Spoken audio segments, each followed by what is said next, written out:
बिस्मिल्लाहिर्रहमानिर्रहीम। अस्सलाम वालेकुम डियर स्टूडेंट, क्लास 6 मज़मून इस्लामियात, सफ़ा नंबर 7। बुक्स ओपन करें स्टूडेंट्स और सुने अपना लेक्चर।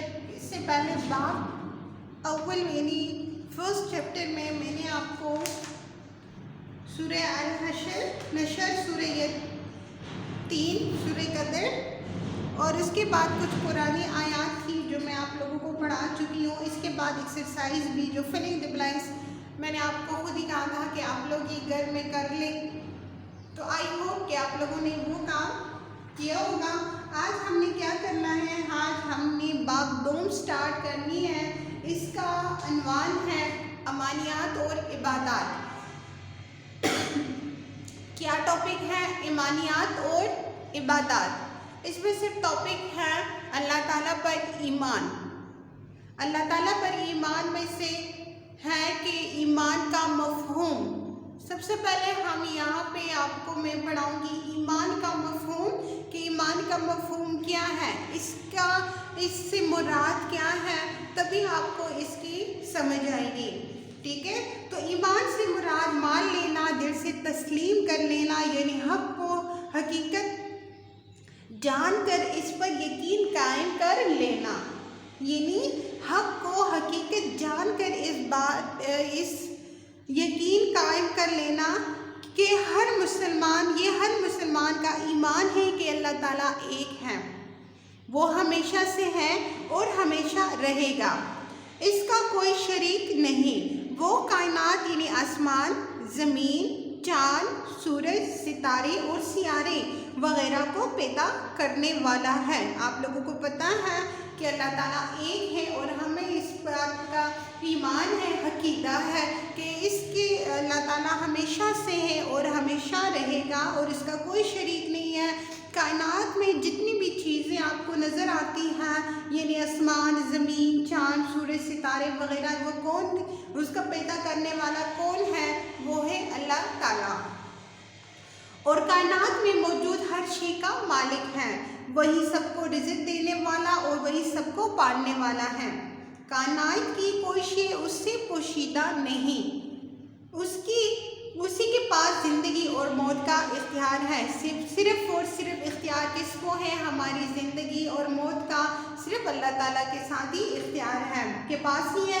वो हर एक से पाक है, हर चीज़ पर पूरी कुदरत रखता है, कोई उसकी बराबरी नहीं करने वाला। कायनात की हर चीज़ उसके हुक्म की पाबंद है।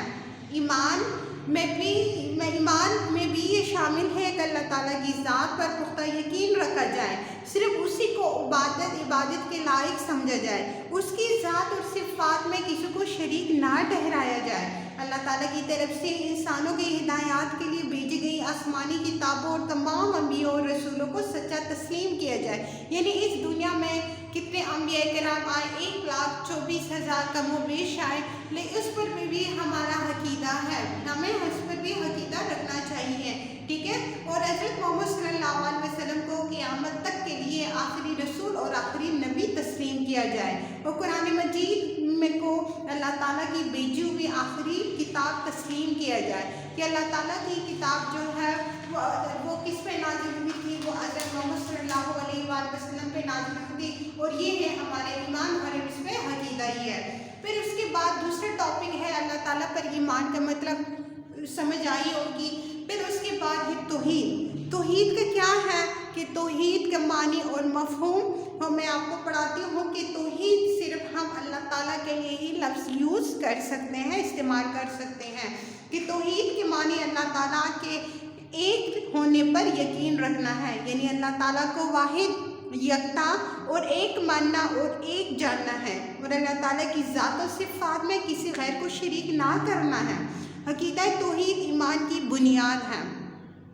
इस्लाम में उसके बहुत सबसे ज़्यादा अहमियत है।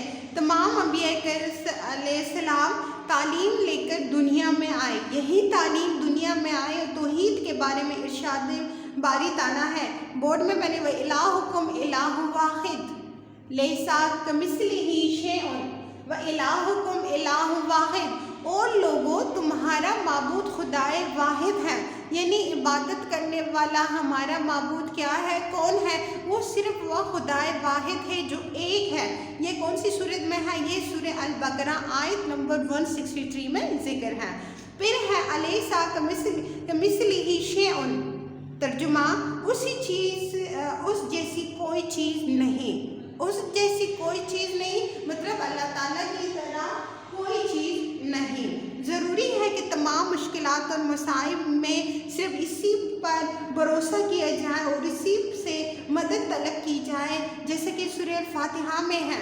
آپ کو پتہ ہے ہم قرآن جب ہم نماز پڑھتے ہیں اسی میں سے ہم آیات پڑھتی ہیں تو اس کا کیا ہے کہ ایاک نعبد و ایاک نستعین آتا ہے نا، ایاک نعبد و ایاک نستعین، اے پروردگار ہم تیری ہی عبادت کرتے ہیں اور تجھ ہی سے مدد مانگتے ہیں۔ مطلب ہماری اگر کوئی پریشانی ہے جو بھی ہے وہ ہم صرف اور صرف اللہ تعالیٰ سے ہی مدد مانگنی چاہیے۔ اگر ہم کائنات کے نظام پر غور کریں تو سورج ہر روز مقررہ وقت پر طلوع و غروب ہوتا ہے، ستارے اپنے اپنے راستوں پر ایک دوسرے سے ٹکرائے بغیر چلتے رہتے ہیں، چاند کی منزلیں مقرر ہیں، موسم بدلتے اور لوٹ کر آتے رہتے ہیں، یہ سارا نظام خود بخود نہیں چل رہا، یقیناً کوئی ہستی ہے جو اس نظام کو چلا رہی ہے۔ اگر اس کی خدائی میں کوئی اور اس کا شریک ہوتا تو کبھی نہ کبھی کسی نہ کسی بات پر اختلافات ضرور ہوتا، مگر ایسا نہیں ہے۔ مختصر یہ کہ اللہ تعالیٰ کی ذات یکتا ہے، اس کا کوئی شریک نہیں ہے، وہی خالق اور مالک ہے، ہماری زندگی اور موت اسی کے ہاتھ میں ہے، ہماری تمام ضروریات وہی پوری کرتا ہے، اس لیے ہمیں صرف اس کی عبادت کرنی چاہیے۔